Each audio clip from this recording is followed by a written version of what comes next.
The Adventures of Sam Spade, Detective. Brought to you by Wild Root Cream Oil Hair Tonic, the non-alcoholic hair tonic that contains lanolin. Wild Root Cream Oil, again and again, the choice of men who put good grooming first.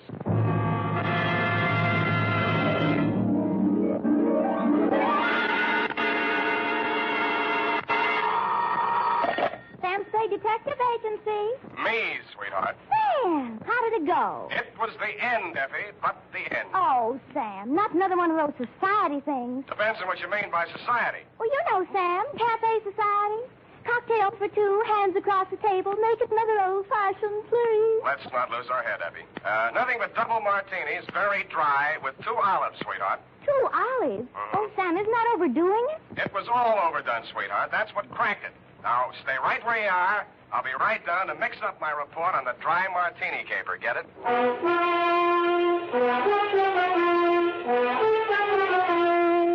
Dashiell Hammett, America's leading detective fiction writer and creator of Sam Spade, the hard-boiled private eye, and William Spear, radio's outstanding producer-director of mystery and crime drama, join their talents to make your hair stand on end with the adventures of Sam Spade.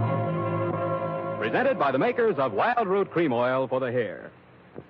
August is always a great vacation month. And for those of you planning to take your vacation soon, let me suggest that when you're packing, be sure you include a bottle and a handy tube of Wild Root Cream Oil Hair Tonic. For no matter where you go, you can always depend on Wild Root Cream Oil to groom your hair neatly and naturally, relieve dryness, and remove loose dandruff.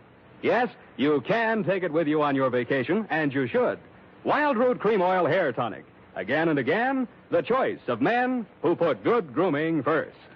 And now, with Howard Duff starring as Spade, Wild Root brings to the air the greatest private detective of them all in The Adventures of Sam Spade.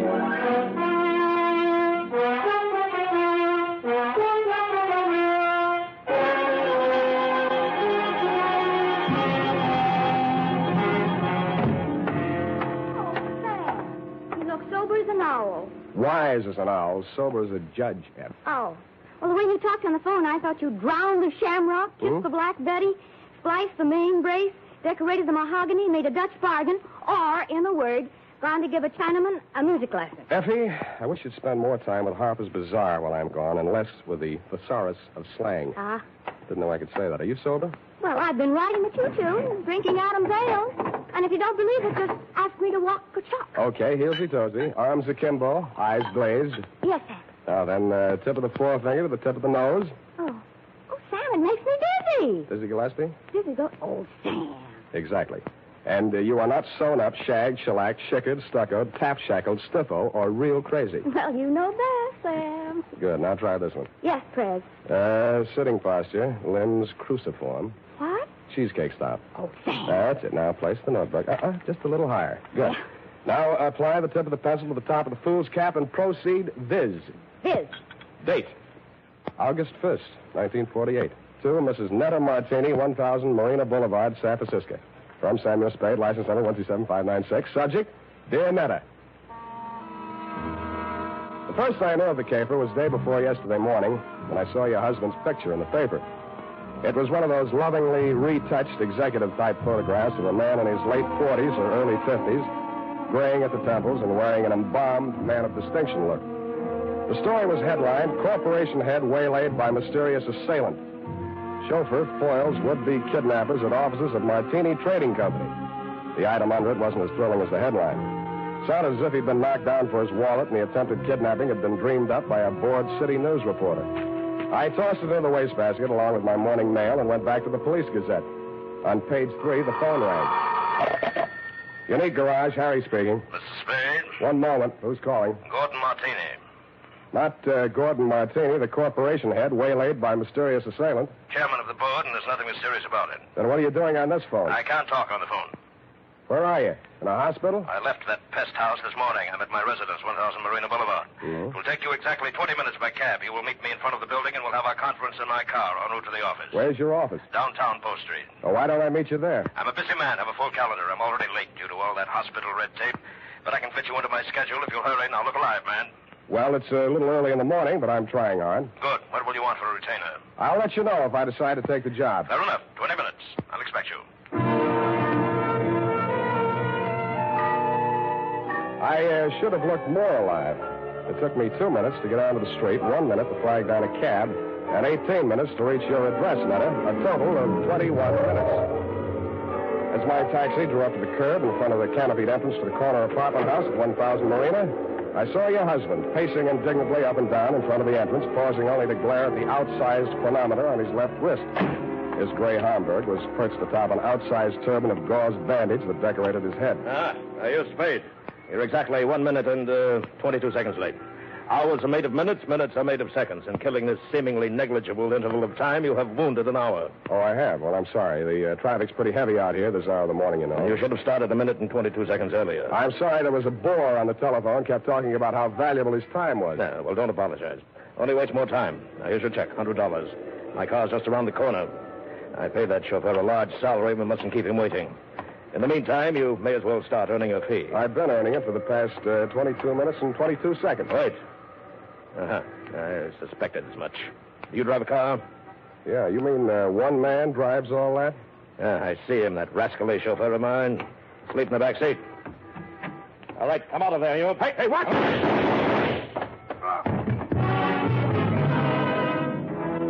I was behind him and a little to the right. The shock of the rapid-fire 30-caliber slugs lifted him off his feet and knocked him against me. I went down under his 300 pounds of dead weight. By the time I rolled him off of me and got up, the gunman had jumped out of the limousine and into a gray sedan that was double parked alongside. In the welter of traffic on the boulevard, I didn't dare risk throwing a shot after him, but I did get the first 3 numbers of the license plate before it buried itself in the heavy stream of AM commuters. That's when the air changed from exhaust fumes to something out of a Persian garden. I turned and looked for the first time into your Nile green eyes, Netta, and saw you twisting a handkerchief in your pale hands I might have loved beside the Shalimar, but on Marina Boulevard they looked like hysterics dead ahead. Who did it? You saw him. Don't lie to me. Why don't they come with the ambulance? Why are all those people standing around there staring at me? Make them go away. Make them go away. I can't stand it. Stop it, will you? That's better. Now, come on over here. Who are you, his wife? Yes, and it was all my fault. This is the end. I called Ernie out the window and asked him to come upstairs. I wanted him to return some lingerie. They sent the wrong color, Pete. Yeah. Who's Ernie? He's our chauffeur. I was looking for the exchange slip when we heard the shots. Is he dead this time? Yeah, don't go to pieces. Poor Gordon, he had so many enemies. He didn't drink well, you know. People dropped us like flies. And they certainly dropped your husband. Are you a policeman? No, but I'll do until the real thing comes along, which is right now. If I were you, lady, I'd go back upstairs and relax. They'll get to you soon enough. Yes, I suppose you're right. Poor Gordon, he looks so natural stretched out on a pavement. Yeah. I keep thinking he'll get up and stagger on into the elevator. He didn't drink at all well. Go on, will you? All right, I'm going. Oh, Ernie, where did you go? Down at the garage. I heard a car driving. Poor Mr. Martini. It's all my fault. No, Ernie, it's mine if I only hadn't mislaid that exchange slip. What? You know, when I called you out the window to come and get that package. Oh, that. What do we got here? Who's the witness? Me. Oh, Spade. Lost another client, huh? Not quite. I hadn't cashed the check yet. Well, they got him anyway. All right, clear a space in there. Let him through with that stretcher. Step over here out of the crowd, Sam. I want to get that statement. Yeah. Okay, Gary, take it down. Got a pencil? Yeah, and I want it back. Let's have it. This guy is Gordon Martini. He headed up a local firm, the Martini Trading Company. Last night he was working late at his office. Got boinged. All right. Phoned me this morning. Didn't know why. Thought maybe he wanted a bodyguard. Anyway, he needed one. Gunman was crouched in the back seat of the limousine, shoved the carbine out when Martini opened the door. Carbine, huh? Didn't get a good look at him. You can see why, the way it's closed in, no side windows. Foreign car, isn't it? Stop drooling. You can't afford one. You getting all this? What about the getaway? Martini fell on top of me. I saw the getaway car in the back of his head. Yeah. The car was a gray sedan. The back of his head was a standard make, too. Only got the first 3 digits of license plate, 5D9. 5D9. Anything else? Yeah, give me back my pencil. The homicide boys want some help. They know my fee. Mr. Spade. This is Martini. Why aren't you and Ernie upstairs getting your alibis shaped up? Oh, please, I can't face the questions just yet. Would it be legal if I just avoided them till I can collect myself? I don't know about legal, but it might be smart. Where can we talk? What do you suggest? Well, there's a little cocktail lounge up on Lombard where Ernie and I it's just around the corner. Very handy. Let's go.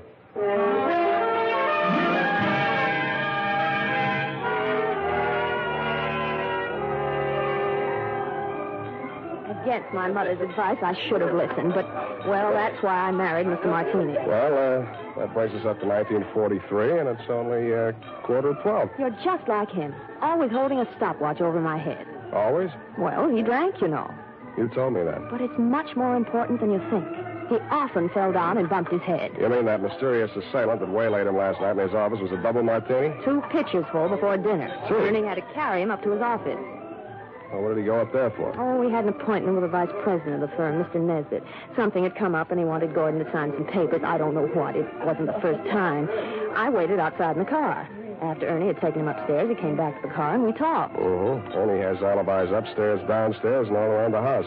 Well, then when the others came out and Gordon didn't, Ernie went upstairs to see why. Others? Mr. Nesbitt and who else? Mary Callahan. Secretary? No, she's an attorney. And if you think everything was legal between those two, well, but after all, who am I to call the kettle black? Now, what are you trying to tell me? That you got him drunk so they could make him sign some papers? That he got himself drunk so he couldn't write his name? Or that he just got drunk and fell down? Between you and me, I think she pushed him down a flight of stairs. In his condition, he never remembered. Why are you putting the finger on the Callahan dame? Well, what would you think? She was the last one out of the building. Why didn't you want to tell all this to the police? Well, I didn't want to talk about his drinking. Things were bad enough already. That would have been the end. Well, that's as good an answer as any. What do you want me to do for you? Prove that she did it and Ernie didn't. I'll let you take care of Ernie. Oh, no. I don't want to alibi him unless I have to. He might get the wrong idea. You mean I've got the wrong idea? He might think it meant I still care for him, and I don't. I can't stand him anymore. The way he chews those toothpicks. And besides, if his alibi is too good, I might have trouble about that carbine in the backseat of my car. Pardon me. It sounded as if you said you might have trouble about a carbine in the backseat of your car. That's what I said. Where is your car? In the garage. But somebody had it out this morning. They scraped the fender coming back in, and they ran into the wall. They must have been in an awful hurry. Tell me, this car of yours, it wouldn't be a gray sedan? Yes. License number? Oh, wait a minute. It's on my key ring. Here, 5D90. That's enough. Why didn't you tell me this before? Well, I couldn't get up the nerve. After I heard you tell that policeman the gun that killed Gordon was a carbine, and the gray sedan and all that, well, it's the end. I hoped you were right, but I didn't think so. When I went to look at the gray sedan in your garage, I knew you were wrong, dead wrong. It was the getaway car, all right, and the carbine, as you know, was proven later to be the one that killed your husband. But Ernie had turned into a very poor suspect indeed. He was hugging the carpet between the front and rear seats, and when I nudged him, he didn't move. He'd been shot at closer range than Gordon Martini, and the killer had used only one slug. It was planted in the base of his brain, which made him not only a very poor suspect, but a very dead one.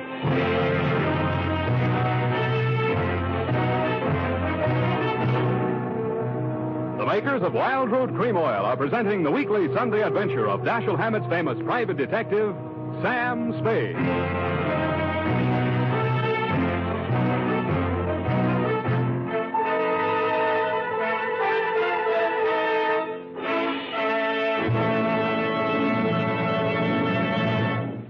If you want the well-groomed look that helps you get ahead socially and on the job, listen. Recently, thousands of people from coast to coast who bought Wild Root Cream Oil for the first time were asked, how does Wild Root Cream Oil compare with the hair tonic you previously used? Better than 4 out of 5 who replied said they preferred Wild Root Cream Oil. And no wonder. Wild Root Cream Oil grooms the hair neatly and naturally, relieves annoying dryness, and removes loose dandruff. What's more, non-alcoholic Wild Root Cream Oil is the only leading hair tonic that contains soothing lanolin. So ask for Wild Root Cream Oil Hair Tonic. Again and again, the choice of men who put good grooming first. By the way, smart girls use Wild Root Cream Oil, too. And mothers say it's grand for training children's hair.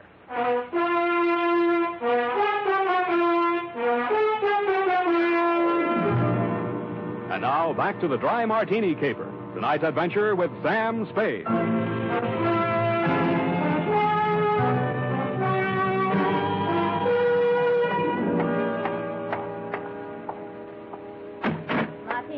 Company, good afternoon. I'm sorry, Mr. Nesbitt is in conference.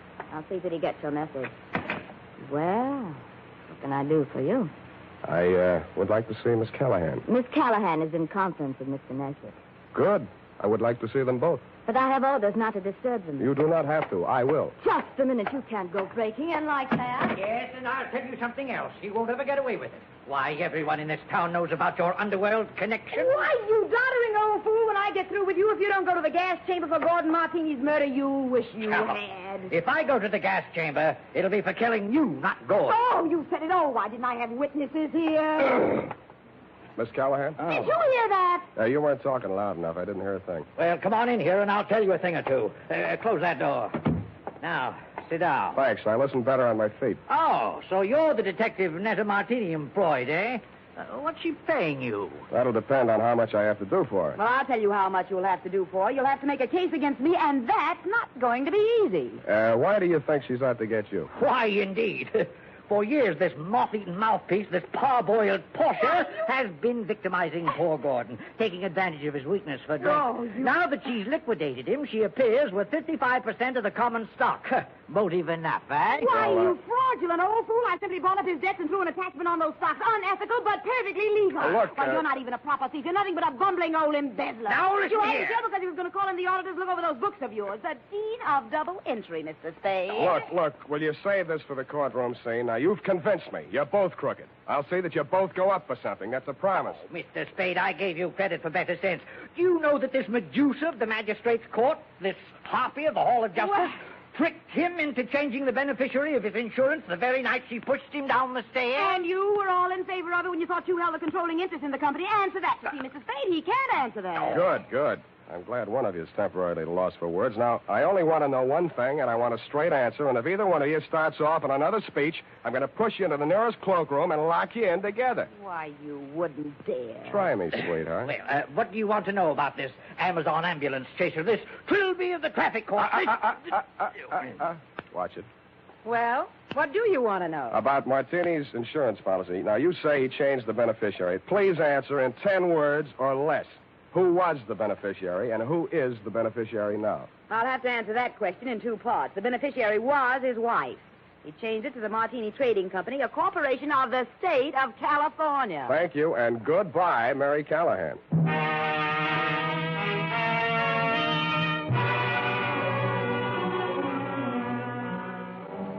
And that Netta took the heat off of you for the time being, which made things tough for me. Because Callahan and Nesbitt were so horrible, I never wanted to see them again, even to testify against them in court.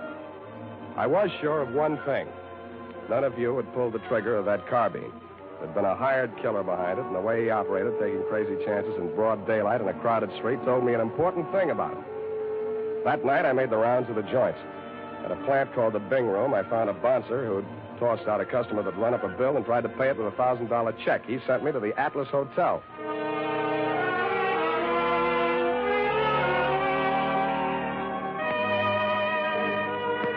The Atlas Hotel is off of 3rd Street down near the railroad yards. Not even a flea bag. The fleas sickened and died a long time ago. They couldn't take it. And from the look of the guests sprawled out in the mission furniture of the lobby, they wouldn't be able to much longer. A half-dead room clerk came back to the land of the living long enough to mutter a room number and wave me feebly toward a flight of crummy stairs.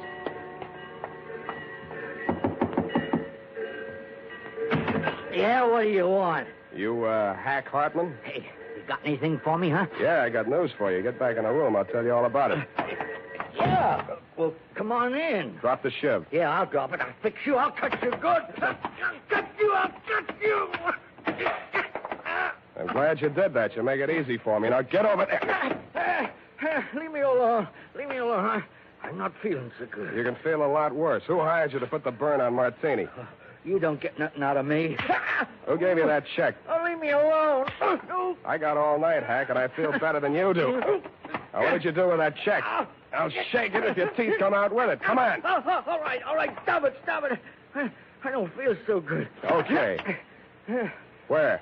Pocket. My shirt. Don't reach. I'll get it. There was a company check, which is what I'd expected. It was for $1,000 drawn in the Golden Gate Trust and Loan. But I wasn't expecting to find the signature on the bottom line. It was signed in a bold, firm hand, Gordon Martini. Who was the penman on this? He wrote it himself, right in front of me. What was it supposed to be for?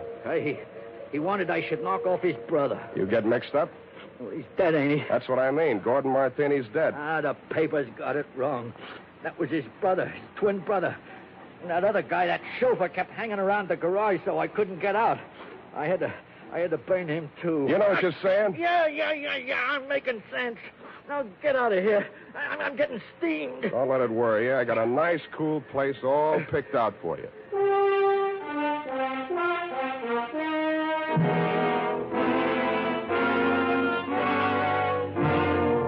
After I turned Hack over to the cops, I did what checking I could on my own at that time of night.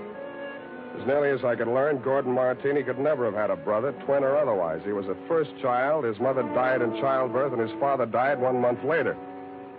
So I went back to the offices of the Martini Trading Company, glass-keyed my way in, and made a quick frisk of it. There I learned that the signature on the check was indeed Gordon's, but that he had closed out his account at that bank the day he wrote it. I thought about that on the way out to your apartment.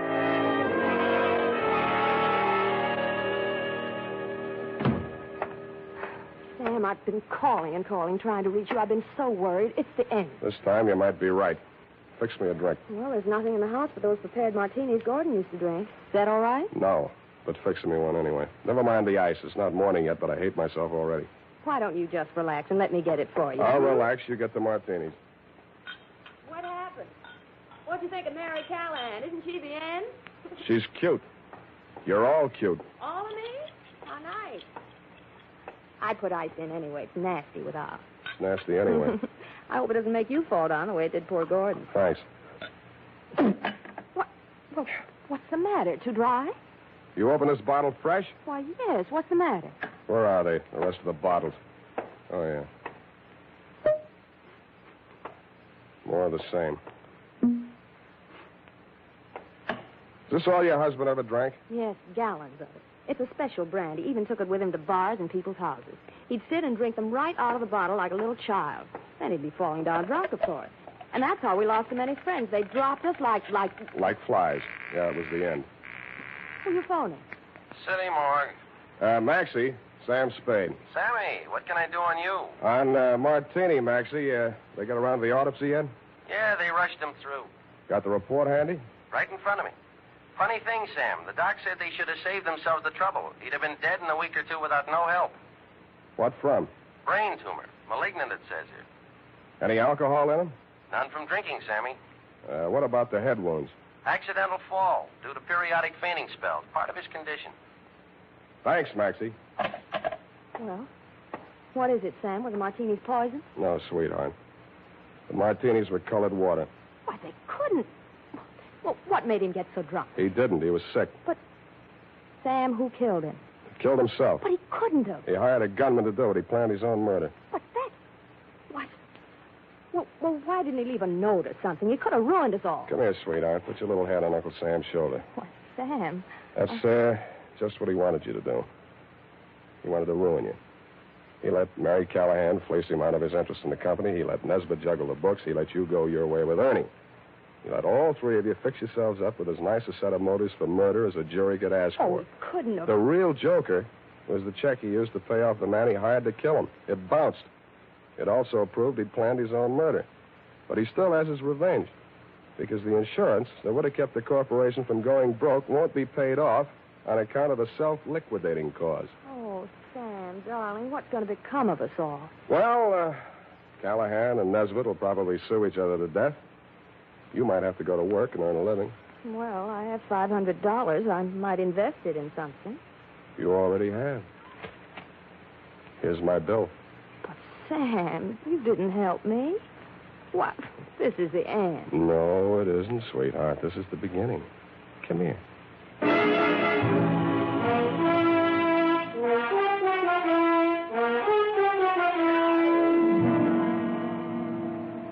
Period. End of the end. Well, you asked me. You helped her. Now, F. Well, that just goes to show you. Show what, F? Man's ingratitude to man. But what did Mr. Martini have against you? Why, nothing, sweetheart. He just needed a smart operator like, Johnny Madero was on vacation. Sam, have you cashed that check Mr. Martini gave you? Well, not yet. Sam, any bartender would know better than to take a check from a man who drinks that much. F, you haven't been paying attention. He didn't drink. He didn't. I was able to establish that later on. You haven't been listening. At the time, Sam, for all anybody knew, he was a hopeless drunk. He was, Sam. Oh, you're so wonderful and trusting. But I do wish that you'd understand this. He was a hopeless drunk. For the last time, Effie, he didn't really drink. I'll just type this up, Sam, while you call the bank. I'll do that.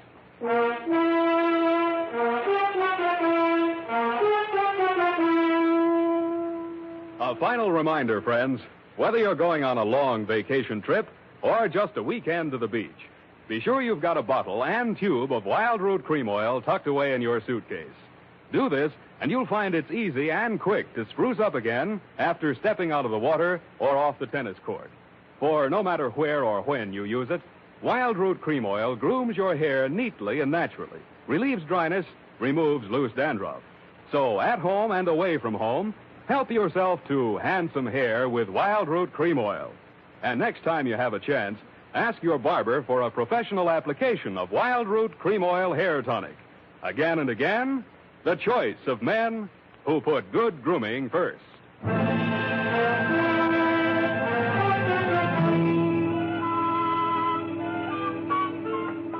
here it is, Sam. I hope it was worth the price of the paper and carbons. You made carbon copies of that? An unimportant report like that? Oh, it bounced? Well, the estate isn't settled yet. Oh, Sam, you're so wonderful and trusting. Effie, I am not wonderful and trusting. I am a hard-boiled private eye. I know. Just a pity there's no money in it. And I'm also two-fisted. Sam, have you ever thought of ceramics? Of what? Ceramics. It takes virtually no capital. All you need is a small furnace and some clay. And if you don't have any talent, you can just make ashtrays. Thanks, I already have one. Oh, flower pots are fun. You can pop them on a wheel. And you can pot your hat on and wheel on out of here and also take your furnace and clay. Oh, I love you when you're so gay and carefree. I am not gay and carefree. You are a hard-boiled private eye. Good night, Sam. Good night, and sue me for your back salary, sweetheart.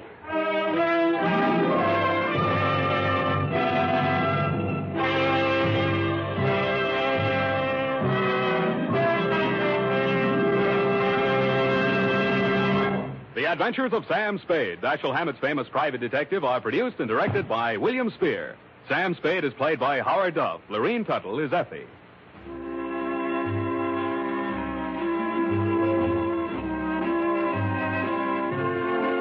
The Adventures of Sam Spade are written for radio by Bob Tallman and Gil Dowd, with musical direction by Lud Gluskin. Gil Dowd directed tonight's broadcast in William Spear's absence.